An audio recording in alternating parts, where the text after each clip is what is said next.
আসসালামু আলাইকুম, কেমন আছেন আপনারা? আশা করি আপনারা সবাই ভালো আছেন। আমরা আল্লাহর রহমতে সবাই ভালো আছি। তো আজকে আমি বানাবো সজনে খানা দিয়ে মাছের ঝোল আর বেতে শাক ভাজা।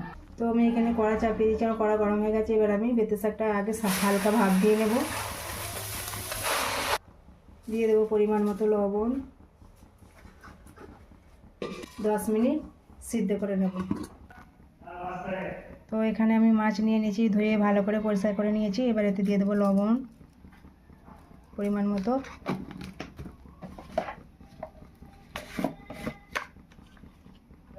তারপর দিয়ে দেবো লঙ্কার গুঁড়ো, তারপর দিয়ে দেবো হলুদ গুঁড়ো,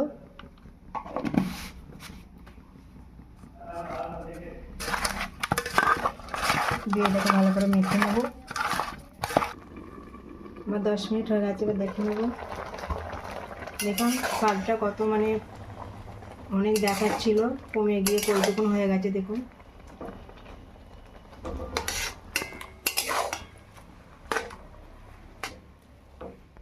আমার শাকটা হয়ে গেছে সিদ্ধ, এবার নামিয়ে নেব।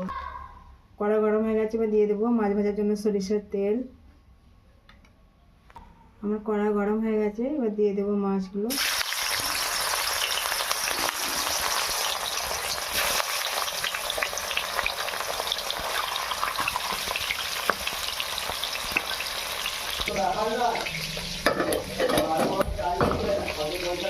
তো বন্ধুরা, আর একটা রেসিপি আমি এখানে করছি, আপনাদেরকে বলতে ভুলে গেছি। এখানে আমি কাঁচা তেঁতুল কেটে নিয়েছি। দেখো আমি কাঁচা তেঁতুলের চাটনি করব, দেখতে থাকুন। আর মাছ ভাজাগুলো এক পিঠটা হয়ে গেছে, এবার উল্টে দেবো। এবার দিয়ে দেবো পরিমাণ মতো অল্প সামান্য সরিষার তেল দেবো চাটনিটা বানাবার জন্য। সামান্য অল্প দিয়ে দেবো পাঁচফোড়ন, তারপর দিয়ে দেবো কাঁচা তেঁতুল,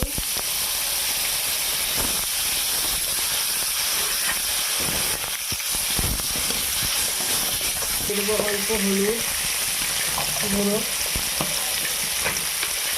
তারপর দিয়ে দেবো পরিমাণ মতো লবণ,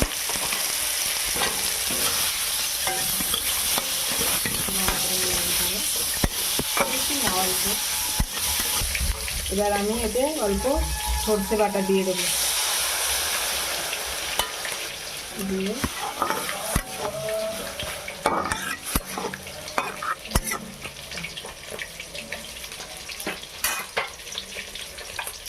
5 মিনিট আমি ঢাকা দেবো। আমার মাছ ভাজা হয়ে গেছে, আমি তুলে নেব। আর বাকি মাছগুলো আমি এবার দিয়ে দেবো, ভেজে নেব। 5 মিনিট হয়ে গেছে, এবার দিয়ে দেবো 1 চামচ চিনি।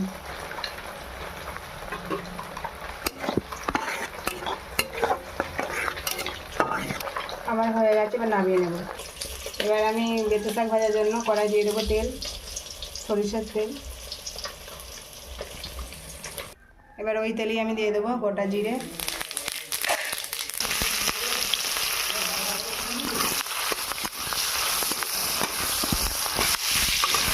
তারপরে আমি খাঁড়া আর আলু পরিষ্কার করে ধুয়ে কেটে নিয়েছি, এবার দিয়ে দেবো।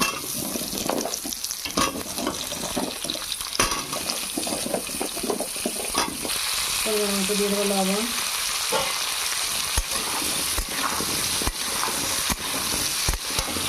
শাক ভাজার জন্য তেল গরম হয়ে গেছে, দিয়ে দেবো শুকনো লঙ্কা,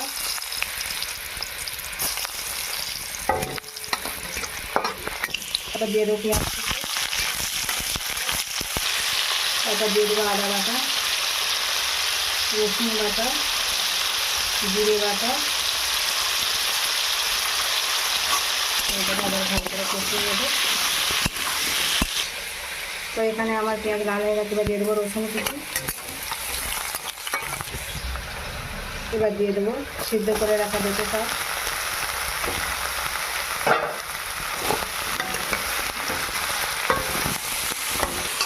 দিয়ে দেবো হলুদের গুঁড়ো, পরিমাণ মতো হলুদ গুঁড়ো, তারপর দিলাম ওটা ধনিয়া গুঁড়ো, সামান্য অল্প লঙ্কার গুঁড়ো দিয়ে দেবেন। ঝালটা কম বেশি করে নিতে পারেন আপনারা। ভালো করে কষিয়ে নেবেন। পরিমাণ মতো পানি দিয়ে দেবো। আর সিদ্ধ করার সময় পরিমাণ মতো লবণ দিয়ে দিয়েছিলাম, আবারও আমি অল্প পরিমাণে লবণ দিয়ে দিলাম। আমাদের তো শাক ভাজাটা আমার হয়ে গেছে, এবার নামিয়ে দেবো। আমার খাড়া আলু কষা হয়ে গেছে, এবার দিয়ে দেবো টমেটো, এবার দিয়ে দেবো ধনিয়া পাতা,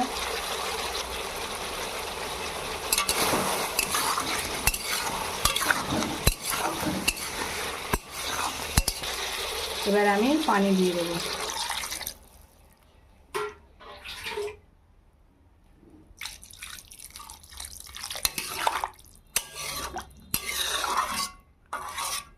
এটা ঝোল হবে, তাই আমি একটু ঝোলই রাখবো।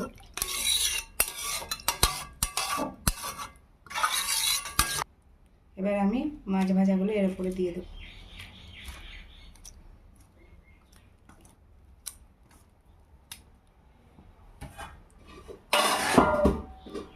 এবার আমি ঢাকনাটা দিয়ে দেবো। পরিমাণ মতো লবণটা দিয়ে দিলাম। এবার ঢাকনাটা দিয়ে দেবো 10 মিনিটের জন্য। আমার 10 মিনিট হয়ে গেছে, এবার দেখে নেব। এই দেখুন বন্ধুরা,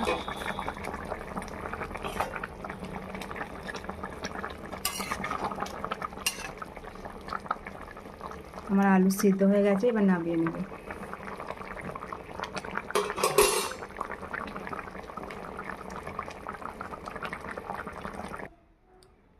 দেখুন আমি মাছের ঝোল নামিয়ে নিয়েছি, কত সুন্দর দেখতে লাগছে। আর এখানে আছে বেতের শাক ভাজা, আর এখানে তেঁতুলের চাটনি। এই 3টে রেসিপি আপনাদের কেমন লাগলো